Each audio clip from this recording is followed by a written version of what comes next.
Music is racist. Okay, well not actually. But why are we always taught who Bach is, but never who Florence Price is? Are we really encompassing all music? Or should AP Music Theory be really called AP European Harmonics? We're taught to believe that music is universal language, but like any language, it's shaped by culture, power, and history.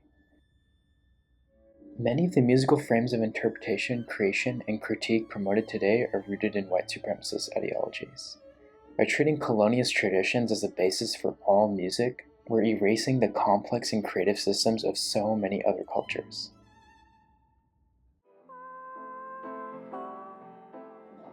Music isn't just background noise. It scores our grief, joy, study sessions, and identity. Music has the immense power over the way we think and feel.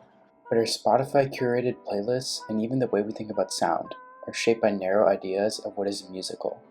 This eventually even impacts the kind of music that will be created in the future. A major part of our entire musical imagination has been conditioned by narrow, Eurocentric frameworks. I play both the trumpet and the tabla, which is an Indian classical percussion instrument. But with playing these instruments comes the responsibility of understanding how much of my passions come from a deeply rooted history. I remember one time after a performance of Rock No. 3, I found myself in a donor lounge surrounded by wealthy patrons. I was confronted in a group setting and asked what instrument I play. And at one point, when I said I play the tabla, I was directly asked, "Then why are you here?" That question stung so much, as I wasn't seen as legitimate in the eyes of the elitist audience there. Whether it be this experience or doing music classes in high school and UCSD, it made me realize that perfecting the normative concept of music theory in the Western world is highly valued and creates elitism and prestige, more than other musical frameworks in other cultures.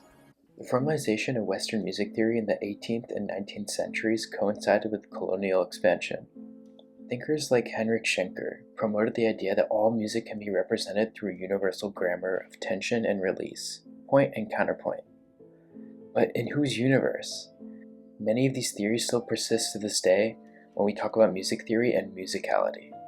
Why do we even use 12-tone equal temperament in our music sheets today?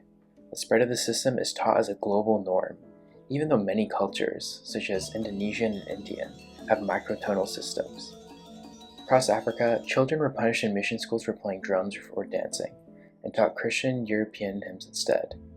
During apartheid South Africa, a lot of forms of contemporary jazz were completely suppressed, but this actually gave rise to a lot of Marabi-style dance bands. Dance is often complementary with sub-Saharan African music, which completely subverts the way we create and interpret music today. But this wasn't just about religion or music, it was about a systematic cleansing of culture. These ideas were codified during a time when Europe was defining its cultural superiority over colonized people, embedding racial hierarchies into artistic analysis. Jazz is unique as it has ties to European influences of classical music. It was largely born from the Black American experience. From work songs, spirituals, blues, it was rejected, appropriated, and reinterpreted through white frameworks. You ain't nothing but a hound. You ain't nothing but a hound dog. Rap and hip-hop culture is often appropriated and influences so much of our lifestyle today. One of the most famous Bach pianists, who I admittedly also really admire, Glenn Gould, discredits improvisation and consequently jazz as a whole. Because the thing about improvisation is that it has to come quickly. It can't pose too many technical challenges. It's pretty well limited to the sort of music making that results from split-second reaction. It doesn't align with the Western value of long, methodical preparation. Improvisation is the essence of jazz, Indian classical music, and so many African traditions. This is not just a matter of taste, but it's a matter of evoking power. It limits not only what we hear, but how we feel, create, and value musical expression. Assumptions on what music should sound like comes from centuries of radicalized hierarchy embedded in education and culture. When we only evaluate one type of music theory as correct, we marginalize entire communities, histories, and people. Music is not a meritocracy, nor should it be treated as such. It doesn't exist only in 12 tones, nor does it follow a single grammar.